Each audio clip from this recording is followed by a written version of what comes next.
Government सीसीआईज में हमें हर तरह के बच्चों को एक ही साथ रखा जाता था। क्रिमिनल केसेस से भी आया है, पेरेंट्स नहीं है वो आया है, चोरी करते पड़े, उस समय बस हमें ये सोचा जाता था बस इन्हें यहाँ से ट्रांसफ़र करो, हमारी ड्यूटी ख़त्म। हमें कई बार इस सेम क्लास को रिपीट करना पड़ता था दो बार। अपनी 21 साल की उम्र में मैंने 12th पास किया है। जब लोग बैचलर्स कर लेते हैं, बैचलर कर लेते हैं। गवर्नमेंट को जो भी बच्चे सीसीआईज का हिस्सा हैं उनके लिए क्या और करना चाहिए? बच्चों से भी ज़्यादा सीसीआई में बच्चों के लिए स्टाफ हैं, जहां उन्होंने 18 साल तक बड़ा किया बच्चों को, उनको पढ़ाया लिखाया और फिर एकदम से हाथ छोड़ दिया। चांसेस होते हैं कि वो वापस से क्रिमिनल एक्टिविटीज़ में भी चला जाए और इस बार वो नाबालिग है। ऑर्फन बच्चों को भी एक अपॉर्चुनिटी मिलने के लिए रिजर्वेशन होना चाहिए। बच्चों की एजुकेशन पे ज़्यादा इन्वेस्ट करना चाहिए। क्या वो यादें, वो डार्क पास्ट बार बार आपको ट्रॉमा देता है क्या? फिर जब और लोगों को देखता था, उनके पेरेंट्स उन्हें स्कूल से लेने आते थे, छोड़ने आते थे, वो पिकनिक पे जाते थे, तो वो चीज़ मैं बहुत मिस करता हूँ कि मेरे साथ ऐसा क्यों नहीं है। फिर मैं एक गवर्नमेंट सीसीआई में आ गया, वहाँ पे ही ऐसा था कि 2 रोटी ही मिलेगी, चाहे वो 12 साल का बच्चा हो, चाहे वो 18 साल का बच्चा। तो ये ट्रांजिशन पीरियड मेरे लाइफ का सबसे बुरा दौर रहा। ये हमारे जीवन में बहुत ही गहरे इम्पैक्ट डालते थे। करोड़ों बच्चों में एक खुश नसीब था जो यहाँ तक पहुँचा, लेकिन मेरे ऐसे करोड़ों बच्चे यहाँ तक भी नहीं पहुँच पाते हैं।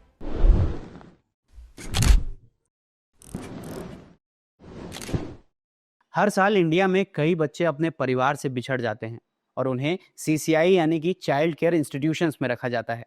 जब वो 18 साल के हो जाते हैं तो उन्हें केयर लीवर बनकर वहां से निकलना पड़ता है, वो भी बिना किसी सपोर्ट के। This sudden change make life after care very hard. That's why 8 spheres of after care have been identified to support them better. हाल ही में मैं भी ऐसे ही कुछ केयर लीवर्स से मिला। आज के इस पॉडकास्ट में आप कहानी सुनेंगे संघर्ष की, हिम्मत की, उम्मीद की और उनके जज्बे की। Their voices matter. I hope you will listen. Welcome to Pushka Talks.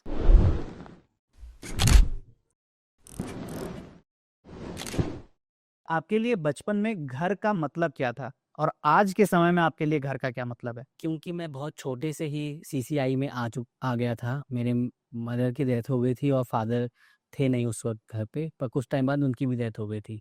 मैंने कभी अपने माँ बाप को देखा नहीं, इतना परिवार फील नहीं किया मैंने कभी भी। जो मैंने फील किया वहाँ सीसीआई में ही, जो भी मेरे मेंटर्स, हमारी बड़ी मम्मी हम बोलते थे, दीदी बोलते थे, तो वही थे हमारे लिए। और जब घर का मतलब वही था मेरे लिए।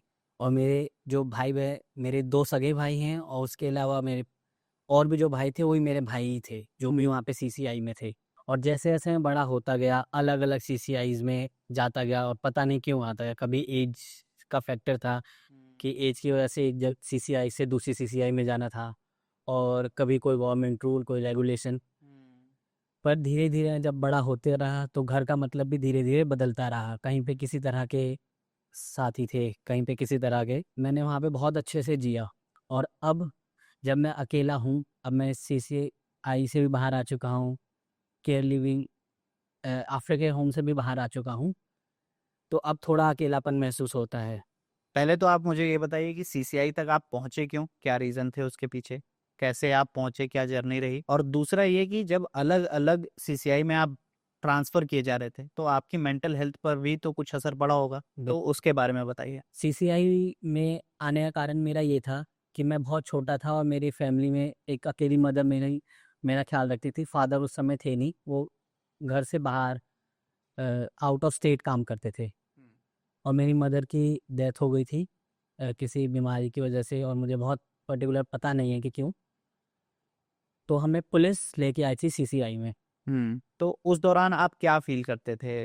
कैसे चैलेंजेस फेस करते थे? जैसे मैंने बताया कि कभी हमारा एज फैक्टर हुआ करता था, कभी गवर्नमेंट रूल रेगुलेशन हुआ करते थे, कहीं एडॉप्शन नहीं हुआ तो हमें दूसरे सीसीआई में जाना होता था। हर एक सीसीआई का एक टाइम बाउंड होता था कि यहाँ पे जैसे कोई एडॉप्शन सेंटर है तो उसे 9 मंथ या 1 ईयर रहना है। फिर कोई हॉस्टल है, कोई गवर्नमेंट चिल्ड्रन होम है, वहाँ एजुकेशन अच्छी नहीं तो कहीं-कहीं पे। जो इमोशनल मेरा बॉन्ड लोगों के साथ बनता था वो हर बार टूट जाता था। हुँ। कई लोगों के साथ बनता था, जब मैं एक टीन एज में भी था तो मेरे अंदर बहुत चेंजेस आ रहे थे, साइकोलॉजिकली भी, इमोशनली भी। तो जो बॉन्ड बनता था वो टूटते जाता था हर बार। थोड़ा-सा कॉन्फिडेंस भी कम होता था, जो चीज़ हमने एक जगह सीखी वो दूसरी जगह अप्लाई नहीं होती थी। अलग-अलग सीसीआई में अलग-अलग कैटेगरी के भी स्टूडेंट होते थे। गवर्नमेंट सीसीआईज़ में हमें हर तरह के बच्चों को एक ही साथ रखा जाता था। अगर कोई अ, क्रिमिनल केसेस से भी आया है या कोई पेरेंट्स नहीं है वो आया है या कोई चोरी करते पड़ा है तो एक साथ ही रखा जाता था। जिसके कारण हमारी ग्रोथ में या मेरी ग्रोथ में बहुत फ़र्क पड़ा है, मेरे इमोशनल ग्रोथ में और मेरी स्टडीज़ को बहुत हुँ। नुकसान पहुँचा है। मेरे ही नहीं, मेरे भाई के स्टडीज़ में भी बहुत प्रॉब्लम्स आई हैं। जब भी हम एक सीसीआई से दूसरे सीसीआईज़ में जाते थे, तो हमारे डॉक्यूमेंट या एजुकेशन सर्टिफिकेट प्रीवियस सीसीआई में ही रह जाते थे और आगे कैरी फॉरवर्ड नहीं होते थे। अच्छा, तो कोई स्टाफ मेंबर ये सब मैनेज नहीं करता था क्या? मैनेज करता होगा पर ट्रांसफ़र के टाइम पे हमें इस चीज़ों का ध्यान नहीं दिया जाता था। उस समय बस हमें ये सोचा जाता था कि हम एक प्रोडक्ट हैं, बस इन्हें यहाँ से ट्रांसफ़र करो, हमारी ड्यूटी खत्म। ट्रांसफ़र के साथ-साथ लोग बदलते थे, जगह बदलती थी, सब कुछ होता था। तो ऑब्वियसली आपकी स्कूलिंग पे भी बहुत ज़्यादा फ़र्क पड़ता होगा। क्योंकि जब हम एक एग्ज़ाम्पल जो बहुत जेन्युइन सा है कि आर्मी पर्सनल जो होते हैं, उनके बच्चे ये चीज़ें बहुत फ़ेस करते हैं। जब-जब उनका ट्रांसफ़र होता है, तो उनके स्कूल बदल जाते हैं, उनके दोस्त बदल जाते हैं। तो सेम चीज़ आपने भी फ़ेस करी होगी कि आपके दोस्त बदल रहे होंगे, आपके सिलेबस बदल रहा होगा बार-बार। आप किसी बोर्ड में गए, किसी दूसरे बोर्ड में गए, तो पढ़ाई में भी काफ़ी असर पड़ा होगा। डेफ़िनिटली पढ़ाई के साथ-साथ हमारे साथ एक और दिक्कत थी कि हमें कई बार इस सेम क्लास को रिपीट करना पड़ता था 2-2 बार। 2-2 बार? बिल्कुल, अगर हम कहीं पे जैसे ही मेरे साथ हुआ मैं 6th क्लास पास कर चुका था पर मुझे 5th दोबारा करना पड़ा, 6th दोबारा करना पड़ा और उसके बाद ये चल रहा था हिंदी मीडियम में। लेकिन ये क्यों करना पड़ा? क्योंकि सर्टिफ़िकेट नहीं था। सर्टिफ़िकेट नहीं था तो एडमिशन जहाँ वो मैक्सिमम उसमें करवा सकते थे वहाँ पर हुआ, तो वो जो सर्टिफ़िकेट थे, वो प्रीवियस सीसीआई में रह गए थे। रह गए थे। तो वहाँ से कलेक्ट नहीं किए जा सकते थे? उस समय मैं खुद 12 साल नहीं, आपके जो मेंटर होंगे जो वो इतना ध्यान नहीं देते थे क्योंकि हम अच्छा, में से पढ़ने वाले ही बहुत कम होते थे। अगर एक सीसीआई में 250 बच्चे हैं तो उसमें से सिर्फ़ पढ़ने वाले 50 तो भी उन पे इतना ध्यान नहीं तो बाकी बच्चों का क्या होता था? वो कोई वोकेशनल ट्रेनिंग कर रहे थे। जैसे मैंने आपको बताया कुछ बच्चे चोरी, कुछ बच्चे रेलवे स्टेशन से पकड़े आते तो उनकी एज बहुत ज़्यादा हुआ करती थी और स्कूल में एक एज एज कैटेगरी होती है जी, 12 साल के बच्चे को ही एडमिशन देंगे या 9 साल के बच्चे को ही प्री प्राइमरी ऐसा जो भी, जी। ये कैटेगरी हुआ करती थी। और जब हम सीसीआई में रहते थे तो एज बच्चों की ज़्यादा होती थी, इस कारण वो पढ़ नहीं पाते थे।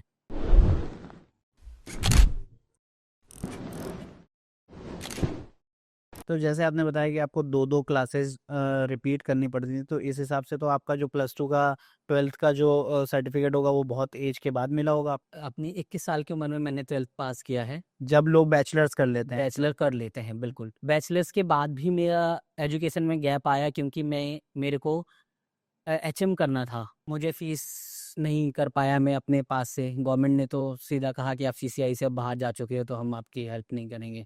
तो आप जितना भी आपका करियर रहा सीसीआई के बीच में, सारे गवर्नमेंट केयर में आप रहे हैं। कुछ गवर्नमेंट और कुछ एक एनजीओ और बाकी गवर्नमेंट में ही। ओके और सब जगह आपको कुछ सेम डिफ़िकल्टीज़ फ़ेस करनी पड़ी। कहीं-कहीं पर एजुकेशन बहुत अच्छा था, कहीं पे एजुकेशन बहुत ख़राब था। कहीं एजुकेशन और लोग अच्छे हैं, तो वहाँ पे टाइम कम मिला मुझे। तो जैसे आपने इतने सारे चेंजेस देखे, तरह-तरह के सीसीआई में आप गए, अलग-अलग टाइम पे गए, अलग-अलग एज में गए, नए-नए लोगों से मुलाकात हुई होगी, कुछ नए दोस्त बने होंगे, कुछ मेमोरीज़ होंगी। तो कोई आपकी फ़ेवरेट मेमोरी जो अभी भी ज़हन में आती हो? मेरी एक फ़ेवरेट मेमोरी है एक एनजीओ की जब मैं सबसे पहले ही गया था, तो जी। वहाँ हमें इतना प्यार मिला जो माँ-बाप से भी बढ़ के प्यार मिला। वहाँ पे हम छोटे बच्चों से भी आप करके बात करते थे, छोटे बच्चे भी हमें बहुत प्यार से भैया करके बात करते थे जी। और वो मेरे लिए शायद घर से भी अच्छा था। मुझे अपने घर की कुछ भी बात याद नहीं है, पर जो मेरे पूरा एक बचपन है, मैं अपने बचपन को वहीं देखता हूँ कि मेरा बचपन वहाँ बहुत सुनहरा और बहुत हसीन था।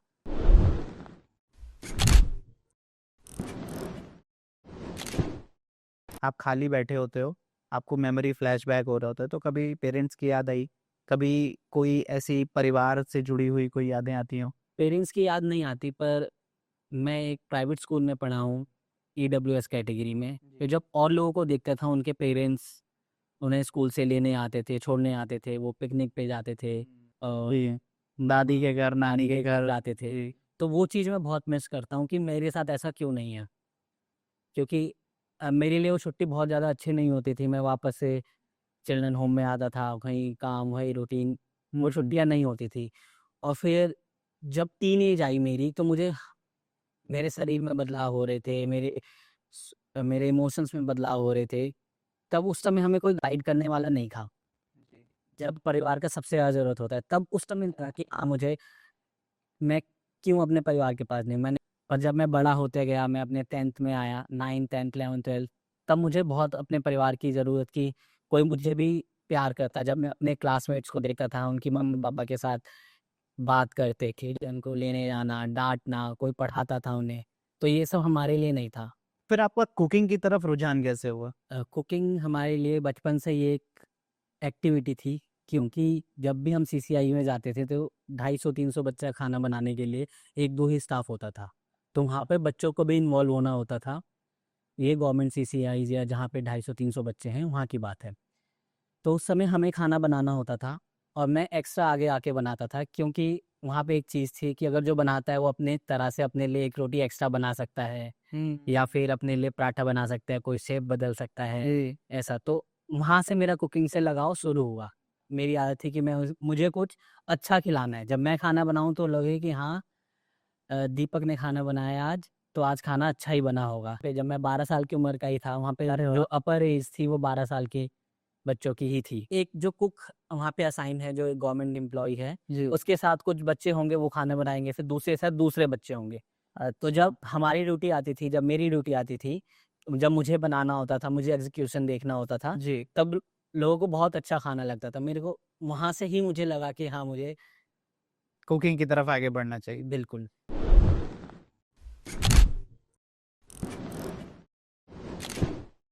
आप कुकिंग की तरफ इंटरेस्टेड इसलिए हुए थे कि 1 रोटी एक्स्ट्रा मिल जाती थी या कुछ नया ट्राई कर सकते थे? तो क्या सीसीआईज़ में लिमिटेशन होती थी खाने को लेके कि इतना अमाउंट ही मिलेगा? बिल्कुल, होती थी ऐसा। जैसे कि 2 रोटी ही मिलेगी सुबह, 2 रोटी और चाय, और अच्छा। एक अ, किताब के हिसाब से ही मिलती थी कि जितना लिखा है कि 250 ग्राम आटा ही, पर हर अच्छा, तो बच्चे एक की मील डिसाइड होती थी कि इतना एक हेल्दी मील है तो एक बच्चे को इतना ही नहीं दिया जाए। मिलेगी, पर हर बच्चे की अलग नीड होती है, जी। उसके वेट, बॉडी वेट के हिसाब से, ऐज के हिसाब से। तो जो बच्चा 12 साल का वो 2 रोटी खा रहा है, वही 18 साल का भी खा रहा होता था। अच्छा, तो ये लिमिटेशन सबके लिए सेम रूल्स हैं। सेम ही रूल्स थे। जब आपको ये स्किल नहीं आती थी, उसके पहले की ज़िंदगी और जब ये स्किल आ गई उसके बाद की ज़िंदगी में कितना डिफरेंस लगा आपको? पहला सीसीआई मेरे लिए बहुत अच्छा था, जहाँ पे हमें बहुत ही अच्छा केयर, प्यार, एजुकेशन सब मिल रहा था। और कुछ गवर्नमेंट रूल्स और रेगुलेशन के कारण दूसरे सीसीआईज़, गवर्नमेंट सीसीआईज़ में आना पड़ा मुझे। तो वहाँ पे 250-300 बच्चे थे, वहाँ पे कोई मुझे इंडिविजुअली नहीं पूछ रहा था कि दीपक, या मेरी पढ़ाई कैसी चल रही है, या मेरा मेंटल हेल्थ कैसा है। जी। तब जो कुकिंग था मेरे लिए एक ज़रिया था कि मैं उस ट्रॉमा से भाग कर के मैं अपना ध्यान कहीं भटका सकूँ। बेसिकली हीलिंग प्रोसेस था हीलिंग आपके लिए। प्रोसेस था मेरे लिए कुकिंग ही। जैसे अभी आपने ज़िक्र किया गवर्नमेंट सीसीआईज़ का, तो आपको क्या लगता है कि गवर्नमेंट को चाइल्ड केयर इंस्टीट्यूशंस के लिए या केयर लीवर्स के लिए या जो भी बच्चे सीसीआईज़ का हिस्सा हैं, उनके लिए क्या और करना चाहिए? या आपको क्या फैसिलिटीज़ और मिलनी चाहिए थी जिससे आप वंचित रह गए? हर स्टेज पे अलग-अलग रिक्वायरमेंट है। हुँ, ट्रांसफ़र होने पर उसका पूरा सर्टिफ़िकेट्स ट्रांसफ़र हो दूसरे सीसीआईज़ में, ताकि बच्चे के एजुकेशन टाइम कुछ ना ख़राब हो। और उन डॉक्यूमेंट से वहाँ के वेलफेयर ऑफ़िसर ये भी जान सकते हैं कि बच्चे का नेचर कैसा है, बच्चे की जो ग्रोथ है वो कैसे हुई है, और वो पढ़ने में कैसा है। ये सारी चीज़ उनके लिए भी ज़रूरी है, उस बच्चे के लिए भी ज़रूरी है, जो हमारे लिए नहीं हुआ। जैसे-जैसे हम बड़े होते हैं, बच्चों को अलग-अलग रिक्वायरमेंट होती है। जब बच्चा 12th में जाता है, 10th में जाता है, फिर उसके बाद उसे अपनी स्ट्रीम चेंज चूज़ करनी होती है। इस टाइम पे भी हमारी स्कूलिंग चेंज हो जाती है, तो वहाँ भी ये चीज़ों पे ध्यान दिया जा सकता है। कुछ जी। बच्चे पढ़ने में बहुत अच्छे होते हैं, कुछ बच्चे खेलने में बहुत अच्छे होते हैं। मैं पढ़ने में बहुत अच्छा था, हुँ। तो वहाँ पर मुझे नहीं मिला, मुझे कभी ट्यूशन, कोचिंग ये सब नहीं मिली।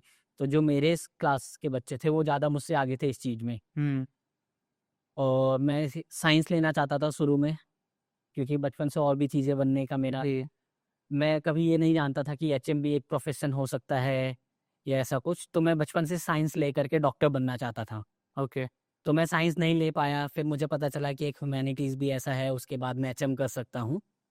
और वो जो आपका इंटरेस्ट था कुकिंग का वो भी उससे इंटरलिंक्ड हो गया। इंटरलिंक हुआ और फिर मैंने एचएम किया। बच्चों की एजुकेशन पे ज़्यादा इन्वेस्ट करना चाहिए, हालांकि जहाँ की वो बच्चों के इंफ्रास्ट्रक्चर और इन सारी चीज़ों पे करते हैं। बच्चों से भी ज़्यादा सीसीआई में बच्चों के लिए स्टाफ हैं। कहीं सरकार को लगता होगा कि वो ज़रूरी है, पर मुझे लगता है कि स्टाफ बेशक हों, पर बच्चों का जहाँ उन्होंने 18 साल तक बड़ा किया बच्चों को, उनको पढ़ाया, लिखाया और फिर एकदम से हाथ छोड़ दिया। वहीं पे बच्चे कहाँ चले जाते हैं? अगर कोई रोड से आया है, तो वो वापस से रोड पर ही चला जो जहाँ से आया वो वहाँ पहुँच मतलब एक बच्चा रेलवे स्टेशन से खोया हुआ आया या जेब काटते हुए आया, जैसे भी कंडीशन में आया, वो फिर जाकर के वहीं पर ही आता है। वो क्योंकि उसके पास कोई डायरेक्शन नहीं है, कोई वो कहाँ डायरेक्शन जाएगा, क्या और करेगा। चांसेस होते हैं कि वो वापस से क्रिमिनल एक्टिविटीज़ में भी चला जाए और इस बार वो नाबालिग है। जैसे आपने ज़िक्र किया कि देख-रेख करने के लिए बच्चों से ज़्यादा स्टाफ होता है। तो क्या हर गवर्नमेंट सीसीआई का कोई बजट डिफाइन किया जाता है गवर्नमेंट की तरफ से?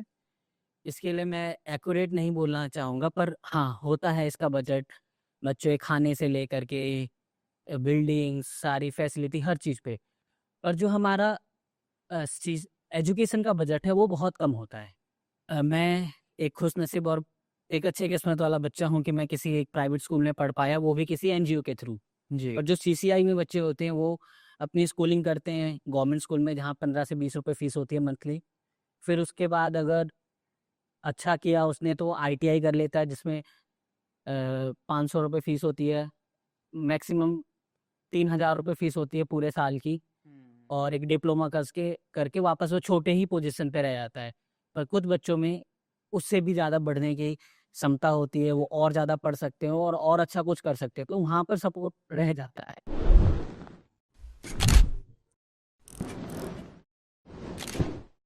आईटीआई हो गया, पॉलिटेक्निक वगैरह हो गया, इनमें क्या ऑर्फन चाइल्ड के लिए या फिर केयर लीवर्स के लिए कोई रिजर्वेशन वगैरह होता है? 2016 से पहले-पहले तक सिर्फ़ और सिर्फ़ आईटीआई में था ओके।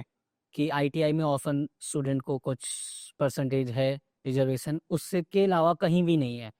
ना ही किसी होटल मैनेजमेंट इंस्टीट्यूट में, ना ही किसी इंजीनियरिंग कॉलेज में, ना ही किसी यूनिवर्सिटी में, ना ही पॉलिटेक्निक में भी नहीं था। 2016 में क्या हुआ, जब मैं आया अपने 12th पास करके, जी, अपने 10th पास किया था मैंने 2015 में, जी। तब मेरे को किसी ने गाइड किया कि आप पॉलिटेक्निक करो और जूनियर इंजीनियर बनो, क्योंकि आपको साइंस भी लेना है, यहाँ स्कूल में साइंस नहीं मिली है। जी। तो मैंने एग्ज़ाम दिया और फिर वहाँ पे एक ऑर्फन, उसमें ईडब्ल्यूएस कैटेगरी आई है।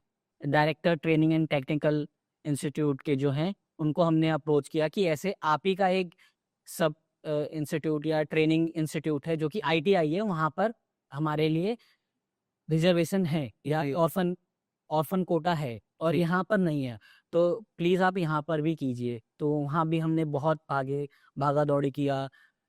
एसडीएम ऑफिस से लेकर के सीएम ऑफिस हर जगह गए, एंड में हो गया, पॉलिटेक्निक में अब है। पर जी। मैं चाहता हूँ कि जिस तरह से समाज में हर पिछड़े वर्ग को एक अपॉर्चुनिटी के रिजर्वेशन के तौर पे अपॉर्चुनिटी मिलती है, उसी तरह से हमारे पूरे भारतवर्ष में जितने भी ऑर्फन बच्चे जिन्होंने अपने जीवन के 15-15, 20-20 साल सीसीआईज़ में ही गुज़ारे हैं, जी। तो उनके पास तो आज कइयों के पास तो पहचान पत्र जैसी छोटे डॉक्यूमेंट भी नहीं है, तो उनके पास तो कास्ट सर्टिफ़िकेट या किसी भी तरह का कोई ऐसा सर्टिफ़िकेट जिससे वो रिज़र्वेशन ले सके, वो है ही नहीं।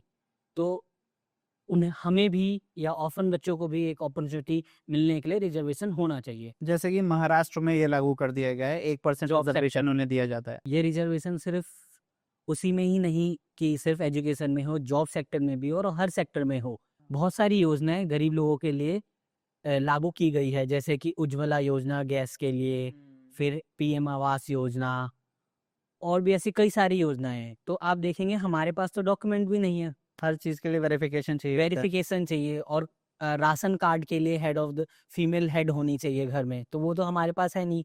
और कुछ स्कूल से रिलेटेड योजनाएँ भी होती है फीमेल्स के लिए भी, फीमेल्स जी। चाइल्ड के लिए, जैसे लाडली योजना, तो उसमें तो हम कहीं नहीं आते हैं।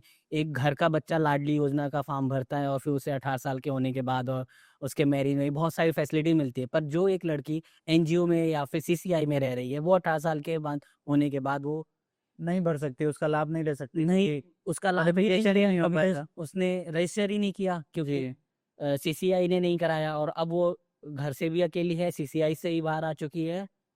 तो इन योजनाओं में भी कहीं न कहीं हमारा ज़िक्र होना चाहिए, जी। ताकि उन योजनाओं को हमको ये ध्यान में रखते हुए भी बनाना चाहिए सरकार को। जब आप सीसीआई में थे, तब तो आपके साथ बहुत सारे बदलाव हो रहे थे। हर 2 साल में, हर 1 साल में आपका घर बदल जा रहा था। लेकिन एक एज आई 18 साल के हुए, तब आपको सीसीआई छोड़ना पड़ा। उसके बाद लाइफ में क्या ड्रास्टिक चेंजेस हुए? कैसे मैनेज किया? क्या-क्या टैकल करना पड़ा आपको?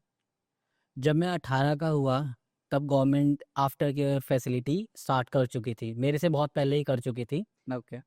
तो आफ्टर केयर फैसिलिटी सिर्फ़ और सिर्फ़ गवर्नमेंट सीसीआई में थी, प्राइवेट में नहीं थे। 10th में ही था जब मैं 18 साल का हो चुका था। जी। फिर मैंने वहाँ पे अपनी 12th की और 1 साल बचा, जिससे मैंने एचएम के लिए प्रिपेयर किया और एचएम में एडमिशन लिया। तो वहाँ अब मैं सीसीआई से ही बाहर आ चुका था और आफ्टर केयर से ही बाहर आ चुका था। तो मेरे लिए एकदम से सारी चीज़ें चेंज हो गई। अभी मैं अपना फ़ोकस था, मैं पढ़ाई पे फ़ोकस था। मेरे को एक तरफ में मन में टेंशन भी थी कि मैं समाज में कैसे रीइंस्टेट हो पाऊँगा, या मैं कैसे फेस करूँगा, कहाँ मैं रहूँगा, किसको मैं पुकारूँगा अगर मुझे कोई भी ज़रूरत हुई तो। जी। जिस समाज की आपने अभी बात करी, उस समाज के लोग आपको कैसे ट्रीट करते थे? मकान मालिक के लिए मैं किराएदार था, दुकानदार के लिए मैं उसका कस्टमर था। उनके लिए मैं ये ऐसा नहीं था कि मेरे पास कुछ भी नहीं है। सरकार को ये पता नहीं था कि ये बच्चा बाहर निकल चुका है या ये इनमेट बाहर निकल चुका है, इसके पास खाने के लिए खाना है, रहने के लिए जगह है या नहीं है। क्योंकि ये प्रावधान होंगे भी तो हमें नहीं मिला। जी।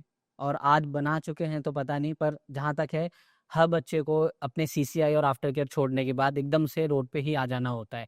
तो मेरे साथ तो वही था, पर मैं खुशनसीब था कि मैं कुछ अपने दोस्तों से जुड़ा हुआ था, तो उनके साथ मुझे रहने का मौका मिला और मैंने फिर से मुझे लगा कि मैंने ज़ीरो से स्टार्ट किया है। ओके, एक नई लाइफ आपने स्टार्ट करी क्योंकि हर बार आपका जो एक्सपीरियंस रहा 2 साल में घर बदलने का, ये भी आपके लिए एक घर बदल गया। एक घर बदल गया, पर अब मेरे लिए ऊपर कोई था नहीं, जी। जो मेरे को खाना दे या रहना दे। अब मुझे आपको हर खुद चीज़ मैनेज करना अर्न था। करना था, हर चीज़। अब मुझे यहाँ एजुकेशन भी खुद करनी थी, क्योंकि सीसीआईज़ के बाद आफ्टर केयर के बाहर आने के बाद गवर्नमेंट का वो भी सपोर्ट चले गया था कि अब मैं फीस भी कैसे भरूँ अपने एचएम की।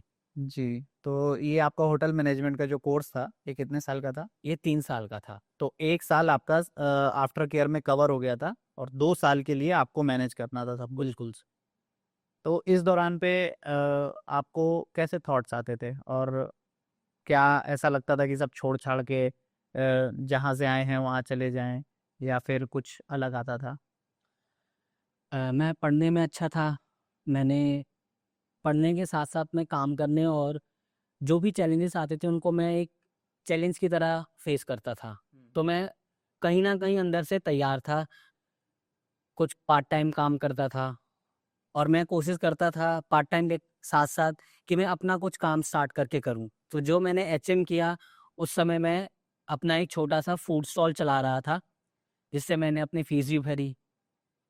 और सिर्फ़ फूड स्टॉल से तो मैं अपनी फ़ीस नहीं भर पाता, क्योंकि मुझे रहना, खाना, ट्रांसपोर्टेशन सारी चीज़ें। तो मैंने अपने दोस्तों की भी हेल्प ली ओके, कि जब मेरी जॉब लग जाएगी तो मैं आपको थोड़ा बहुत वापस कर दूँगा पैसे। वापस करूँगा। जैसे आपने फूड स्टॉल का ज़िक्र किया, वो पहली डिश कौन-सी थी जो आपने बनाई थी और उसके बाद आपको रिलीफ़ महसूस हुआ था कि वाह! बढ़िया चीज़ बनाई है और अब मुझे कुकिंग ही करनी है? तो सीसीआईज़ में भी मैंने कुछ एक्सपेरिमेंट करना शुरू किया। मैं बहुत छोटा ही था, हुँ। पर मैंने सबसे पहले खीर के साथ एक्सपेरिमेंट किया कि मैं खीर को बहुत देर तक पकाता हूँ, जिससे जो दूध है वो गाढ़ा हो जाएगा और खीर का जो स्वाद है वो और अच्छा निखर के आएगा। ओके, पहले खीर बनती थी दूध में चावल उबाल दिए और वो खीर बन गई। दूध भात दे दिया। जब मैंने उसी सेम चीज़ को मैंने सेम ही किया, थोड़ा-सा दूध बढ़ाया और उसको गाढ़ा किया। वो एक पहली ऐसी डिश थी जब मुझे लगा कि हाँ, मेरे हाथ में तो जादू है। सब बच्चों ने कहा कि आज क्या खीर बनी है। हाँ,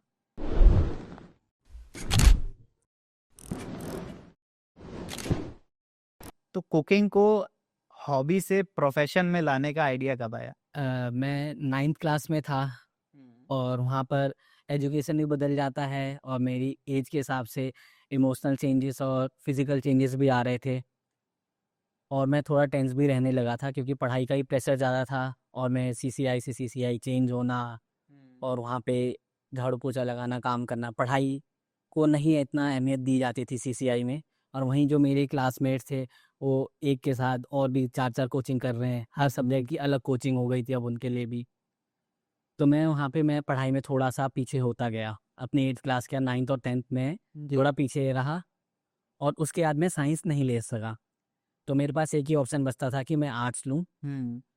और आर्ट्स में फिर मैंने डिसाइड किया कुकिंग मेरा पैशन है और हमारे स्कूल में भी फूड प्रोडक्शन रिलेटेड कोर्सेज़ थे आर्ट्स में, ह्यूमैनिटीज़ में। जी। तो वहाँ से मेरे अंदर आया कि मैं अब एचएम करूँगा और इसे एज़ अ पैशन प्रोफ़ेशन को बनाओ। प्रोफ़ेशन बनाऊँगा मैं। अब मैं सीसीआई से ही बाहर आ चुका था और आफ्टर केयर से भी। तो मैंने साथ में अपनी फ़ीस भरने के लिए एक फूड स्टॉल का काम स्टार्ट किया, जी। जिसमें मैं उस समय एचएम में ही था। एचएम हु कॉलेज जाता था, कॉलेज से आकर के मैं इवनिंग में ये फूड स्टॉल लगाता था, जो चाइनीज़ फूड और फ़ास्ट फूड स्नैक्स सर्व जी। करता था मैं। जी। तो इसका पर्पस ये था कि मैं अपनी फ़ीस पे करना चाहता था। साथ में जो दिक्कत मैंने फ़ेस करी कि अब मैं एकदम से बाहर आ चुका हूँ, तो उस अपने बिज़नेस में मुझे भी ज़रूरत थी कि मैं किसी और को हायर करूँ हुँ। और मैं अपना काम भी बढ़ाऊँ। तो मैंने सोचा कि मैं क्यों ना किसी केयर लीवर या किसी चाइल्ड केयर इंस्टीट्यूशन से जो बच्चा बाहर आ गया, जिसे आफ्टर केयर भी नहीं मिला, आफ्टर केयर भी उनको मिलता था, जो पढ़ते थे बच्चे। जी। तो जो नहीं पढ़ते थे, उनको मैंने लेके वो फ़ास्ट फूड स्टॉल स्टार्ट किया। ये है 2019 के बाद, लॉकडाउन हुँ। से 1 साल पहले। उसे हमने चलाया पूरा लॉकडाउन तक, मार्च तक। फिर लॉकडाउन में वो मेरा काम बंद हो गया। तो मतलब आप उन केयर लीवर्स को चूज़ करते थे जिनके पास बाहर जाके कोई रास्ता नहीं होता था आगे जाने का। कहीं वो दोबारा अपने डार्क पास्ट में ना चले जाएँ, तो आप उनको अपने काम में जोड़ लेते थे। बिल्कुल, हर कोई सोचता है जब कोई काम स्टार्ट करता है कि मैं अपने किसी परिवार को इन्वॉल्व करूँ अपने काम में और हुँ। उसको भी सहारा मिल जाएगा। वो मेरा सहारा बन रहे थे, मैं उनका सहारा बन रहा था। 2020 में मेरा काम बंद हो गया, फिर मेरे जब कोविड आ गया था। कोविड आ गया था। जी। उसके बाद मैंने अपना एचएम कंटिन्यू किया। एचएम के बाद मैंने अपनी जॉब ट्रेनिंग की। उसके बाद वापस से मैंने फिर इसे फुल टाइम खोलना शुरू किया, अपना ये काम। ओके। अपना फूड स्टॉल मैंने multiple cloud kitchen, food stall, tiffin service ये खोला। अच्छा। तो वहाँ पर मैं उन केयर गिवर्स को करता था, जिन्हें मेरी ही तरह खाने में इंटरेस्ट था।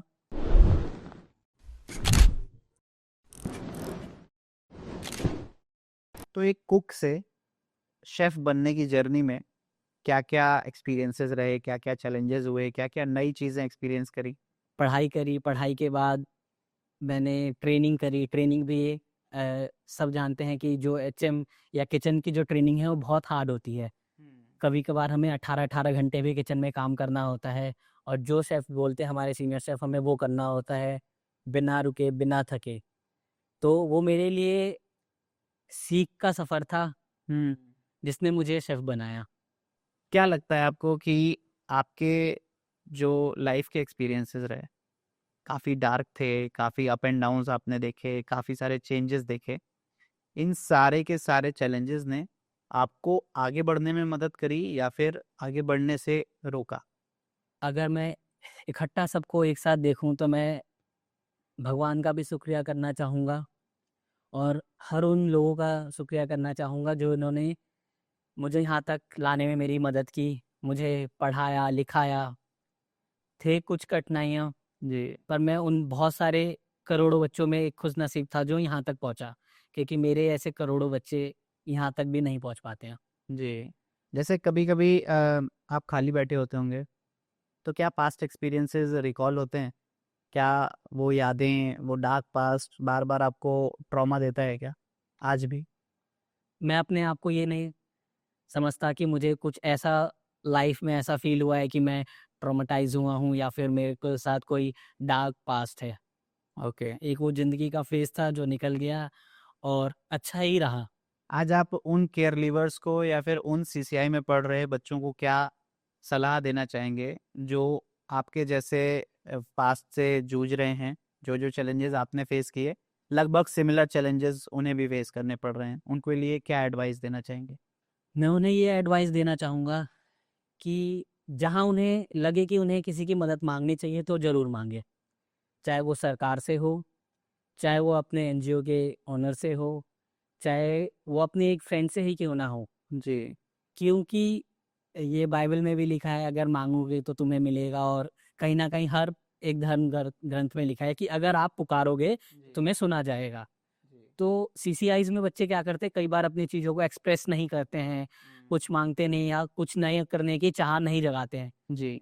तो वो चीज़ उन्हें करनी पड़ेगी। उन्हें मैं ये सलाह देना चाहूँगा कि वो अपने अंदर ये जगाएँ कि वो जो भी करना चाहते हैं वो करें, किसी की मदद लेके करें या किसी से माँग के करें, पर करें ज़रूर, ताकि वो अपने जीवन में कामयाब हो सकें। सीसीआई के बाद आफ्टर केयर में, और आफ्टर केयर के बाद जब बच्चा बाहर आ जाता है, तो कहीं न कहीं मैं भी एक ऐसा बच्चा हूँ या ऐसा यूथ हूँ जिसे एक ऐसी संस्था की मदद मिली है जो केयर लीवर्स के ऊपर काम करती हैं। तो ऐसी संस्थाओं को आगे आना चाहिए, जहाँ पे सरकार हाथ छोड़ देती है, एनजीओ चाह के भी और ना चाह के भी हाथ छोड़ना ही पड़ जाता है, क्योंकि वो कहीं न कहीं सीडब्ल्यूसी या ऐसी अथॉरिटी से जुड़े हुए हैं, जहाँ पे वो 18 साल के बाद या आफ्टर केयर के बाद बच्चों को सपोर्ट नहीं कर सकते हैं। ओके। तो अब ऐसी नई संस्था आई है केयर लीवर के लिए, जो बच्चों को सपोर्ट करती है। ऐसी संस्थाओं को आगे आना चाहिए, और जो यूथ भटका हुआ है या कहीं न कहीं असहाय है, उनका सहारा बनना चाहिए। जैसे आपने कई बार ज़िक्र किया है सीडब्ल्यूसी का। पहले तो थोड़ा-सा हमारे व्यूअर्स को बताइए कि ये सीडब्ल्यूसी होता क्या है? और दूसरा ये बताइए कि सीडब्ल्यूसी का आपके पूरी जर्नी में क्या इम्पैक्ट रहा? सीडब्ल्यूसी जो है वो है चाइल्ड वेलफेयर कमिटी, जी। जो वुमेन एंड चाइल्ड डेवलपमेंट के द्वारा ही चुनी जाती है, जो बच्चों के लिए अहम फैसले लेती है। जो केयर लीवर्स होते हैं, जो सीसीआई के बच्चे होते हैं, इन सब के लिए। बिल्कुल, ओके, मतलब केयर लीवर होने तक होने तक। ओके। वो सीडब्ल्यूसी रहती है। तो एक तरफ से समझ लीजिए कि सीडब्ल्यूसी एक जज है, कमेटी है, जो जज की कमेटी है, वो बच्चों के संविधान को लागू करने में अहम भूमिका निभाती अहम है। भूमिका निभाती है। जी। सीडब्ल्यूसी का मेरी लाइफ में जो इम्पैक्ट है वो बहुत अच्छा नहीं रहा है, क्योंकि मैंने खुद ये महसूस किया या खुद मैं इसको अपने जीवन पे व्यतीत होते देखा है कि एक चिल्ड्रन होम से दूसरे चिल्ड्रन होम में जाते वक़्त एजुकेशन सर्टिफिकेट नहीं आया, जो कि बिल्कुल बेसिक है, वही मेरी पहचान है। जी। जो मैं बन रहा हूँ, वही मेरी पहचान है, वो नहीं आ रही। तो हर जगह पे जा कर के कई बार तो हमारे साथ ऐसा भी होता था, हर नए सीसीआई में नई डेट ऑफ बर्थ होती थी हमारे पास। डेट ऑफ बर्थ चेंज हो जाती डेट थी। ऑफ बर्थ चेंज हो जाती थी, फाइल चेंज हो जाती थी, तो एजुकेशन तो बहुत दूर की बात है। तो उन चीज़ों को ये ठीक कर सकते हैं। उसके बाद मैं आता हूँ कि जो एनजीओ है, मैं एक सीसीआई जो एक एनजीओ था, वहाँ पर 9 सा 12 10 साल की उम्र तक रहा, हुँ। जहाँ पे मैंने कहा कि मेरा बचपन बहुत ही हसीन और बहुत ही सुनहरा था, जहाँ पे मैं बहुत अच्छा पढ़ने-लिखने में था। मेरी जो परवरिश थी, बहुत ही अच्छे और तरीके से हो रही थी। और एकदम से फिर मैं एक गवर्नमेंट सीसीआई में आ गया, जहाँ पर बच्चों से भी अच्छी तरह बात नहीं किया जाते थे। वहाँ पे ही ऐसा था कि 2 रोटी ही मिलेगी, चाहे वो 12 साल का बच्चा हो, चाहे वो 18 साल का बच्चा हो। तो ये ट्रांज़िशन पीरियड मेरी लाइफ़ का सबसे बुरा दौर रहा, क्योंकि ये फ़ैसला सीडब्ल्यूसी या फिर हमारे जेजे एक्ट का के द्वारा या कोई रूल रेगुलेशन वगैरह, मेरे लिए तो वो एक बेकार सफ़र रहा उस समय। एकदम से मैं एक अच्छे वातावरण और अच्छे माहौल में था, जहाँ पे मेरी अच्छी परवरिश, मैं अच्छे स्कूल में जाता था, मैं अच्छा पढ़ता था, और जी। एकदम से मैं ऐसी जगह आ गया था, जहाँ पे हर तरह के बच्चे आ रहे थे। जो रेलवे स्टेशन पे चोरी कर रहे थे, वो भी आ रहे थे। जो किसी 18 साल की उम्र कम होने के बावजूद भी किसी बड़े क्रिमिनल केस में थे, वो भी आ रहे थे। कोई बच्चा खोया हुआ था, वो भी आ रहा था, और मैं भी आ रहा था एक अच्छे सीसीआई से। तो सीडब्ल्यूसी का ये मेरे लाइफ पे बहुत बुरा इम्पैक्ट रहा इसी कारण, और मैं चाहूँगा कि कोई भी एनजीओ अपने बच्चों को बड़ा करता है, वो अपना सिर्फ़ वो बच्चे का बड़ा ही नहीं करता, उसको पालता है अपने बच्चे की तरह, और हुँ। एकदम से उसको सीडब्ल्यूसी का ऑर्डर आता है कि अब इसको ट्रांसफ़र करके दूसरी जगह डाला जाओ। तो वो वहाँ करके सीसीआई के स्टाफ़ के लिए भी एक दुःख का समय होता है, और हमारे लिए भी दुःख का समय होता है। हाँ, क्योंकि जो बॉन्ड बन रहा है आपका और अचानक से एकदम दूर-दूर हो जाएँगे एकदम तो दूर हो जाएँगे, और हम कुछ अपने जीवन में पता नहीं क्या करें। जिस तरह से एक माँ को अपने बच्चे की फ़िक्र होती है, उसी तरह से हमारे सीसीआई या एनजीओ के स्टाफ को भी फ़िक्र होती है कि अब ये बच्चा जा कर के क्या होएगा। कई सीसीआईज़ में जब मैं एक सीसीआई से दूसरे में गया, तो मेरा स्टाफ या मेरी बड़ी मम्मी जिन्हें हम बोलते थे, वो रोए भी हैं कि अब मेरे बच्चे का क्या होगा, क्योंकि ये तो कानून में आ गया कि अब इसे ट्रांसफ़र करना है। तो ये जो फ़ैसले थे जो सीडब्ल्यूसी के द्वारा लिए जाते थे, ये हमारे जीवन में बहुत ही गहरे इम्पैक्ट डालते थे।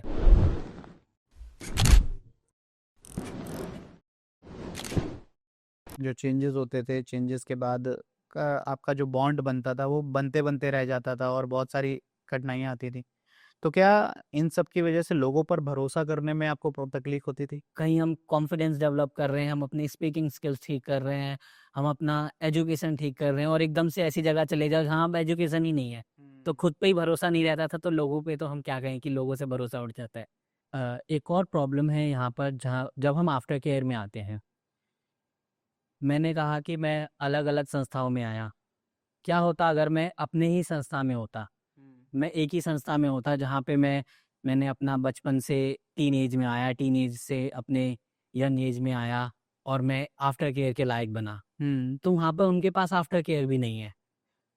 मोस्ट ऑफ द केसेस में ये होता है कि उनके पास फंड्स भी नहीं है और कुछ केसेस में ये भी होता है कि रूल्स या रेगुलेशन उन्हें अलाउ नहीं करते कि वो अपना आफ्टर केयर चलाएँ।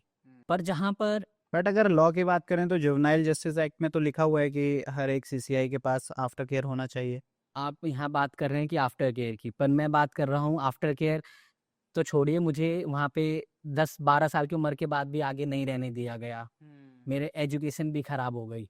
मेरी दि मेरी मेरी चाह तो यही है कि एक सीसीआई के पास उसका आफ्टर केयर ही नहीं, उसका टीनेज के लिए भी एक बच्चे की जगह जहाँ पे उसे आपने बड़ा किया है, वो भी होना चाहिए और साथ में ही आपके पास आफ्टर केयर भी होना चाहिए। आपने बताया कि जेजे एक्ट में ऐसा लिखा हुआ है, पर कुछ एनजीओज़ के पास इतना फंड नहीं होता है कि वो सीसीआई के साथ-साथ आफ्टर केयर भी चलाएँ।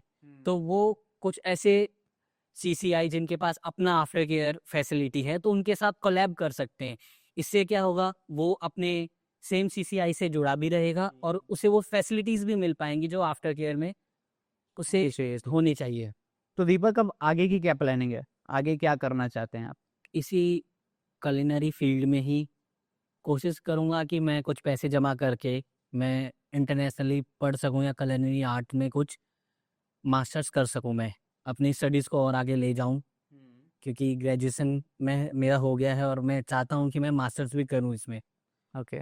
और एक अच्छी जगह में काम करूँ ताकि मैं इंटरनेशनल स्टैंडर्ड के हिसाब से अपने आप को रिप्रेज़ेंट कर सकूँ, काम कर सकूँ, सीख सकूँ। और मैं कोशिश भी कर रहा हूँ कि कुछ इंटरनेशनल यूनिवर्सिटीज़ या मेंटोर्स को मैं रीच आउट करूँ, जो मुझे फाइनेंशियली और प्रैक्टिकली मुझे सपोर्ट करें कि कैसे मैं अपने मंज़िल, अपने एम तक पहुँचूँ, जो कि है मास्टर्स करना मेरा culinary फ़ील्ड्स में। तो आपके फेवरेट शेफ़ कौन है? किनको देख के आप ज़्यादा से ज़्यादा डिशेज़ सीखना पसंद करते हैं? मैं अपना आइडल शेफ़ जो है शेफ़ विकास खन्ना को मानता हूँ, क्योंकि उन्होंने भी मेरी तरह बहुत ही हार्डशिप से, बहुत ही चैलेंजेस को लेकर के अपना करियर स्टार्ट किया न्यूयॉर्क में, जी।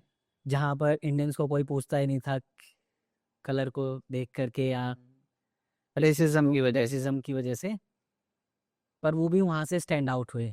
मैं भी अपने आप को कहीं न कहीं उनसे रिलेट कर पाता हूँ। मैं अपने लाइफ़ के इतने हार्डशिप के बाद यहाँ पे अपने आप को स्टैंड कर पाया, जी। थोड़ा ही सही, पर मैं स्टिल अपने जीवन में बहुत कुछ सीखना चाहता हूँ। मैं सीखना चाहता हूँ कि अपने कुज़ीन को कैसे इंटरनेशनल लेवल पे मैं रिप्रेज़ेंट करूँ, शेफ़ विकास खन्ना की ही तरह जी। और कभी मौका मिले तो मैं उन्हीं से ही सीखना चाहता हूँ। उन्हीं के साथ काम करके आगे बढ़ना चाहता हूँ।